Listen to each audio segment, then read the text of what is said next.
Hey guys, I'm back with another tutorial of how to create your own crime fiction novel.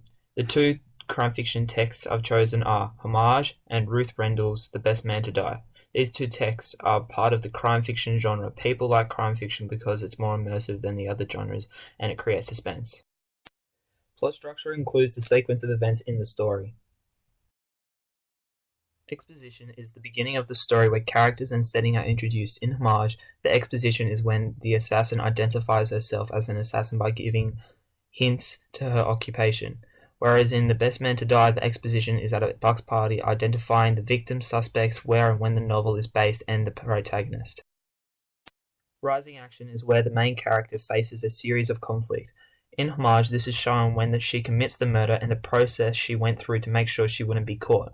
But in The Best Man to Die, it is when Detective Wexford discovers the murder and the process in which he went through to identify the murderer. Climax is the most exciting part of the story. In Homage, this is shown when the assassin who has killed many people starts to feel guilt and remorse for the victim she killed.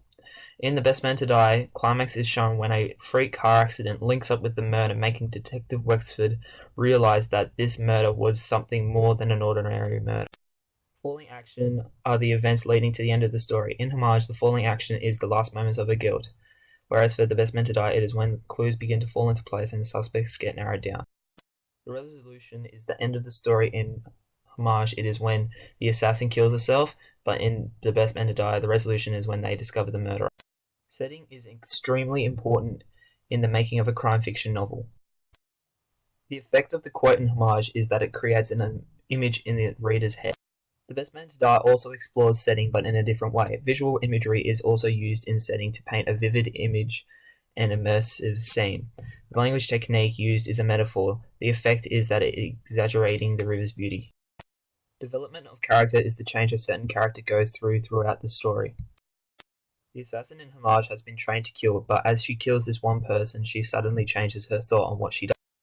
In The Best Man to Die, Detective Wexford is a perfect example of character development. He thought that it was just an ordinary case and didn't care much for it, but as the story progressed, he gets more interested, making him a better detective. This is different to Homage, as it is the protagonist that the story is based on, whereas Homage is from the point of view of the antagonist.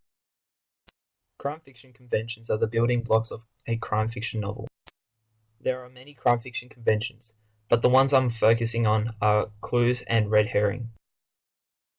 Clues give little hints to who the murderer is. In Homage, the clues were a cap and leather jacket, but the murderer disposed the clues so she wasn't caught. Red herring is something that misleads or distracts from a relevant or important issue. Red herring is evident in Homage when the assassin feels guilty because you wouldn't think she would feel guilty. The clues in Best Man to Die are the amount of money the victim was making on his little paid job as a lorry driver, and the fact he was being carjacked 3 times a week. In The Best Man to Die, red herring is the fact that they were all great friends and wouldn't kill each other. I hope with the knowledge of this video you will know how to create a crime fiction story, so leave a like if you enjoyed and subscribe for more. See you guys in the next video. Created using Batten.